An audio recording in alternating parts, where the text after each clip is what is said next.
I love Davao del Sur, mahal niya ka paraiso. Sa katauhan ng lalawigan, ikaw ang garbo. Ang ato ang partisipante karon ug atong maobserbahan sa bahin kini, dakong kabahin. Sa ato ang mga pamaagi aron labanan nato ug mahimong mudaog ta sa giyera batok illegal nga droga. Atong i-demonstrate sa publiko nga atong mga opisyalis sa atong lalawigan, sa atong syudad o kalungturan, kabaranggayan. Tupak na, and we have decided to destroy, defeat, and demolish illegal drugs in our respective communities. This is a public demonstration of public opinion.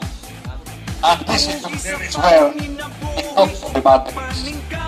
All what I wish na may tabo sa atong komunidad, mao nga unta ang private sector will join us in all our plans and efforts to destroy and dismantle the apparatus of drug addiction and illegal drugs in the province of Davao del Sur. Tanawa nga itong kauban, naabay mga private sector dire. Maray pangutana. Ang padak, apil man diha unta, ang private sector, ang kadak, ang madak, man diha tanan. Mapalad. Importante kay ang private sector atong reactivate.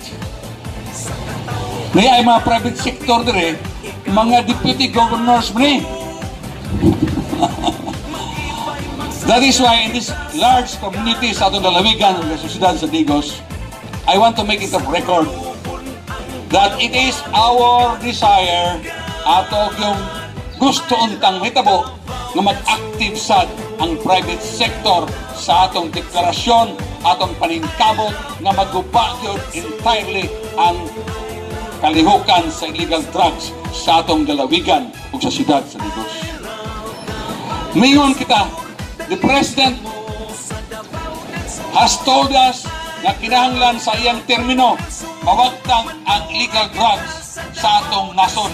Ang pangutana, tinuod na mawagtang nato sa tibok nason. That is a big question that must be raised. Because unless and until ang private sector ma-involve ining atong paningkamot, they give nato, maybe that is the element that is lacking sa atong gira against drugs, our failure to motivate, our lack of being able to encourage and inspire ang atong private sector na unta mo apil ng gubat matok sa droga. My friends, I am happy na kitang mabisyalis sa kamot. But let us tell our respective members of communities na kinahanglan sa ninyo. Mga businessmen,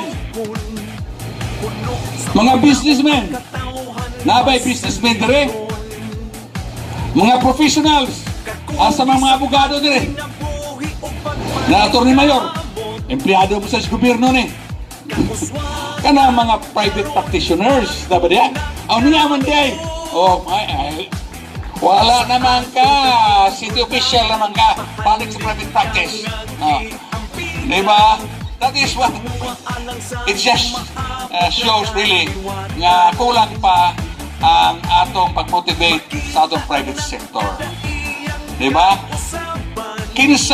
Unsang civic association or religious association nga higihimo lang sentro aron makatabang kita pagkuba when we join the president in saying that before his term ends maumana kini problema. Mayon ko ninyo kung kita ra mga public officials maghimo nini dili nato kaya ni atong sakpito ng mga professionals ng negosyante o gubat ang civic associations nga kung doon na tayo programa again next year I hope sa atong we intend to reiterate this thing of public display or demonstration against illegal drugs. But next year, I hope na appeal na ang private sector. Di na sa Gobernador Cagas ang diskurso dire, ang private sector ay musulti. Appeal sa mi. Kami, appeal sa mi ng mga sundalo o mga opisyalis o grupo patok sa mga illegal drugs. Okay? I hope dinakot aso ni kung gusto niyong painit diha, hindi nasan atong aso ni.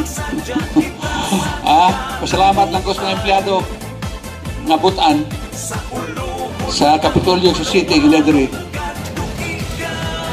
Congratulations! Davao del Sur, maraming salamat po sa pagsuporta sa Philippine Drug Enforcement Agency.